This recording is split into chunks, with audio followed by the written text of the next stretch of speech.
சந்தோஷம் மெய்ஞானம் வளர்ப்போம், ஆரோக்கிய யுகம் அமைப்போம்.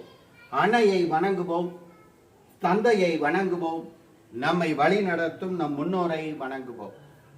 ஆரோக்கிய யுகம் அமைக்கிறதுல கடந்த அமாவாசையிலிருந்து தொடர்ந்து 15 நாள் பௌர்ணமி வரைக்கும் யோக முறையில முன்னோர் வழிபாடு எப்படி, முன்னோரை எப்படி தியானம் செய்யலாம், முன்னோர்கள்ட்ட எப்படி நமக்கு தேவையானதெல்லாம் கேட்டு பெறலாம் அப்படிங்கிறத பயிற்சி முறையா பார்த்துட்டு வரோம். இதுல தியானம் செய்யறதுக்குரிய எளிமையான ஆசனம் அப்படிங்கிறது கோமுக ஆசனம் அப்படின்னு நாம பார்த்தோம். அதனால இந்த பயிற்சி செய்யும் போது நீங்க கோமுக ஆசனத்துல அமர்ந்து செய்யணும். இன்னைக்கு 4ஆம் நாள் பயிற்சி. முதல் நாள் பயிற்சி மாத்திரம் அமாவாசை மாலையில ஆரம்பிக்கணும். அதுக்கப்புறம் தொடர்ந்து 15 நாட்கள் பௌர்ணமி வரைக்கும் அதிகாலையில குளிச்சுட்டு இந்த பயிற்சியை நீங்க செய்யணும். நேத்தி நாம 7 ஆதாரங்களுடைய குணாதிசயம் என்ன அப்படிங்கிறத தெரிஞ்சுட்டோம்.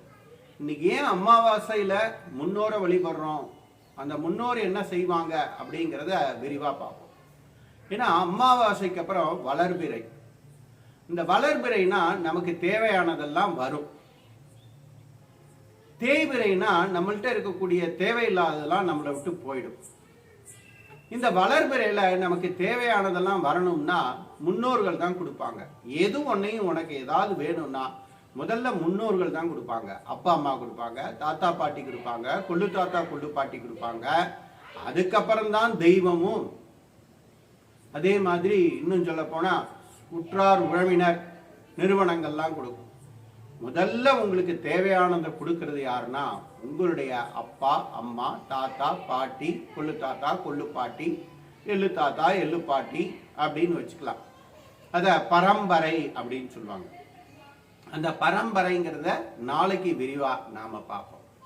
இந்த அமாவாசையில இருந்து பௌர்ணமி வரைக்கும் நமக்கு தேவையானதெல்லாம் கேட்கப்படும். நம்ம முன்னோர்களை மனதுல தியானிச்சு. பொதுவா அடிப்படையில மனிதனுக்கு தேவை 3 விஷயங்கள் தான். ஆரோக்கியம், அறிவு, பொருளாதாரம். அறிவு வந்துட்டா பொருளாதாரம் வந்துடும். ஆரோக்கியம் இருந்தா அறிவு வரும். அதுக்கப்புறம் எக்ஸ்ட்ராவா வர்றதுதான் வாழ்க்கை துணை, வாரிசு. அதெல்லாம் இப்ப உங்களுக்கு எதெல்லாம் இல்லைன்னு நினைக்கிறீங்களோ அதெல்லாம் உங்க முன்னோர்கிட்ட கேளுங்க, நிச்சயம் கிடைக்கும். நம்பிக்கையோட செய்து பாருங்க. ஏன்னா இந்த 7 ஆதாரங்களுக்கும் 7 குணாதிசயங்கள் இருக்குன்னு சொல்லியிருக்கேன். இந்த 7 ஆதாரங்களையும் உங்க முன்னோர்கள்ட்ட இருந்துதான் நீங்க பெற்றீங்க. அப்ப இந்த 7 ஆதாரங்களும் உங்க உடம்புக்குள்ள இருக்கு. இந்த உடம்ப பாதுகாக்கணும்னா இந்த உடம்புக்கு ஆரோக்கியம் வேணும், இந்த உடம்புக்கு அறிவு வேணும், இந்த உடம்ப நன்னா பாதுகாக்கிறதுக்கு பொருளாதாரம் வேண்டும் இல்லையா? அதே மாதிரி அடுத்து இந்த உடம்புக்கு ஒரு வாரிசு, இந்த உடம்புக்கு ஒரு வாழ்க்கை துணை, அதுக்கப்புறம் இந்த உடம்புக்கு ஒரு வாரிசு வேணும். அப்ப உங்களுக்கு எதெல்லாம் இல்லைன்னு நினைக்கிறீங்களோ அதெல்லாம் கேளுங்க. இந்த அமாவாசையில இருந்து என்ன சொன்னேன், வளர்பிறை. நல்லதெல்லாம் உங்களை நாடி வரும். அதனாலதான் அமாவாசை இன்னைக்கு முன்னோர்களுக்கு தர்ப்பணம் பண்ணு அப்படின்னாங்க. அந்த முன்னோர்களை கூப்பிடுறோம். இது ஒரு சடங்கு. இந்த யோக முறையில எப்படி இந்த கூப்பிடலாம் அப்படின்னு பார்த்தா, நான் சொன்ன மாதிரி நீங்க கோமுக ஆசனத்துல அமர்ந்து, இது மாதிரி மேருதண்ட முத்திரையில அமர்ந்து நீங்க முன்னோர மனதுல நல்லா தியானிங்க. அப்படி தியானிக்கும் போது அவர்களுடைய ஆன்மா உங்களுக்கு முழு உதவி செய்யும். உங்களுக்கு தேவையானதெல்லாம் தடையில்லாம முழுசா கொடுக்கும். ஏன்னா அந்த ஆன்மா உங்களுக்கு கொடுக்க காத்து இருக்கு. நீங்க தான் கூப்பிட மாட்டேங்கிறீங்க. நான் ஏற்கனவே சொன்ன மாதிரி யாரெல்லாம் பத்தி நம்ம படிச்சோம், நம்ம முன்னோரை பத்தி படிக்காம விட்டுட்டோம். இதைத்தான் ஜோதிடர்களும் ஆன்மீகவாதிகளும் முன்னோர் சாபம் பாங்க. திரும்பவும் சொல்றேன், எந்த முன்னோரும் சபிக்க மாட்டாங்க, வருத்தம் வேணா படுவாங்க. சே, என் பையன் இந்த நேரத்துல என்னை கேட்க மாட்டேங்கிறான், என் பேரை இந்த நேரத்துல என்னை கேட்க மாட்டேங்கிறான் அப்படின்னு வருத்தம் தான் படுவாங்க. அந்த வருத்தத்தை நம்ம போக்கலாம். இப்ப நீங்க தியானிக்கும் போது அவங்க மன மகிழ்ச்சியோட முன்னால வருவாங்க. அவங்களுடைய ஆன்மா உங்களுக்கு உதவி புரியும். ஏன்னா ஆன்மாவுக்கு அழிவில்லை அப்படின்னு தான் நம்ம படிச்சிருக்கோம். அந்த முன்னோர்ங்கிறது ஒரு ஆன்மா தான். அந்த ஆன்மா இந்த அமாவாசையிலிருந்து பௌர்ணமி வரைக்கும் உங்களுக்கு தேவையானதெல்லாம் கொடுக்கும். இப்ப நாம முதல்ல என்ன பண்ண போறோம்? கோமுக ஆசனத்துல உட்கார்ந்து சந்திரநாடி சுத்தி பயிற்சியை 7 தடவை செய்ய போறோம். ஒவ்வொரு ஆதாரமா மனசுல நினைச்சு அப்படி வலது காலையோ இடது காலையோ நீங்க போட்டுக்கலாம். இடது கைய ஆதி முத்திரை பிடிச்சு அப்படி கீழே வச்சுக்கலாம். வலது கை கட்டை விரலால வலது மூக்க மூடிக்கங்க. மூலாதாரம். என் முன்னோர்களில் அன்புமயமாக இருந்தவர்களே, உங்களின் பரிபூரண அன்பு எனும் குணத்தை எனக்கு அருள்வீராக. அப்படியே மெதுவா மூச்சை உள்ள இழுத்து மெதுவா மூச்சை வெளியே விடுங்க. இடது பக்கமே உள்ள இழுத்து இடது பக்கமே வெளியில விடணும். நம்ம முன்னோர்ல ஒருத்தர் கண்டிப்பா அன்புமயமா இருந்திருப்பார். அந்த அன்புமயமானதுதான் மூலாதாரம். இப்ப மூலாதாரத்தை நினைச்சு நீங்க மூச்சு இழுத்து விடுங்க.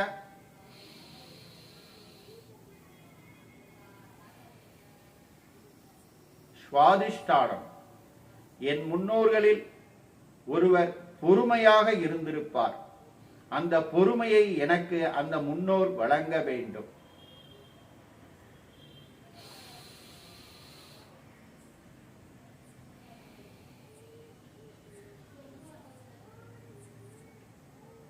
மணிப்பூரகம். என் முன்னோர்களில் ஒருவர் சோர்வில்லாமல் உழைத்திருப்பார். அந்த சோர்வில்லாத நிலையை அந்த முன்னோர் எனக்கு வழங்க வேண்டும்.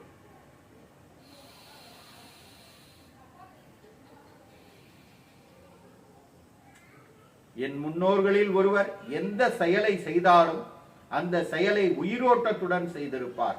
அநாகதம்.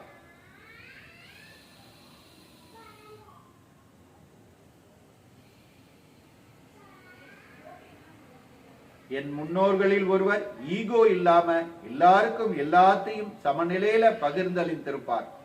அந்த பகிர்ந்தளிக்க கூடிய குணாதிசயம் எனக்கு வேண்டும். என்னிடம் உள்ள ஈகோ அழிய வேண்டும். அப்படிங்கிறதுனால நீங்க அந்த விசுத்தி சக்கரத்தை நினைச்சு மூச்சு இழுத்து விடும்போது அந்த முன்னோருடைய பரிபூர்ண ஆசீர்வாதம் உங்களுக்கு கிடைக்கும்.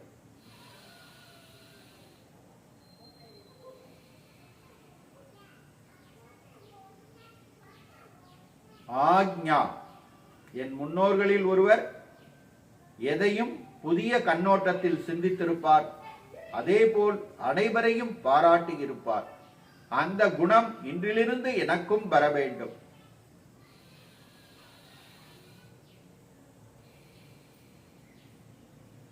சகஸ்ராரம்.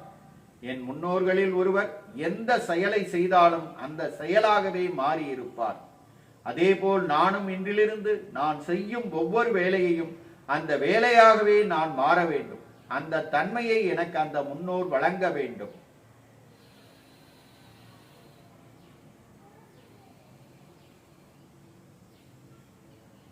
மெதுவா கண்ணை திறந்துக்கங்க. மேருதண்ட முத்ரால உட்காருங்க. இப்ப ஆரோக்கியத்திற்காகவும் குணாதிசயத்திற்காகவும் நாம தியானம் செஞ்சுட்டோம் பிராணாயாமமா. இப்ப நமக்கு தேவையானது பொருளாதாரம், அறிவு. அத நம்ம உடம்புல நமக்கு ஆரோக்கியமான இந்த உடம்பை பெற்ற நாம இப்ப நாம அறிவு பொருளாதாரத்தை கேட்க போகிறோம். அதே மாதிரி யாருக்காவது வாழ்க்கை துணை இல்லைன்னா அதை நீங்க கேட்டு பெறலாம். அதே மாதிரி வாரிசு இல்லைனாலும் அதை நீங்க கேட்டு பெறலாம். நல்லா கண்ணை மூடிக்கங்க. இது மாதிரி மேருதண்ட முத்ரால உட்கார்ந்துக்கங்க. உங்க முன்னோர மனதுல நல்லா தியானம் பண்ணுங்க. தியானம் பண்ணி உங்களுக்கு என்ன வேணுமோ அதை கேளுங்க. நிச்சயம் அவங்க உங்களுக்கு கொடுத்துருவாங்க.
மெதுவா கண்ணை திறந்துக்கங்க. 4ஆம் நாள் பயிற்சி நிறைவடைந்தது. நாளை மீண்டும் ஒரு புதிய தகவலுடன் 5ஆம் நாள் பயிற்சியை தொடர்வோம்.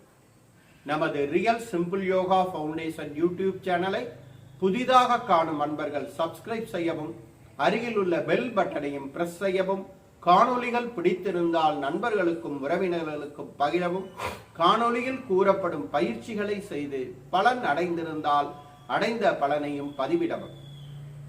என்னுடன் இணைந்து தினமும் முறையான ஆசனம், முறையான பிராணாயாமம், முறையான தியானம், முறையான உணவு முறை பழக்கங்களை மேற்கொண்டு உங்கள் உடல் ஆரோக்கியம், செயல் ஆரோக்கியம், மன ஆரோக்கியம் ஆகியவற்றை பாதுகாத்து ஆரோக்கிய யுகம் அமைக்குமாறு அன்புடன் அழைக்கின்றேன்.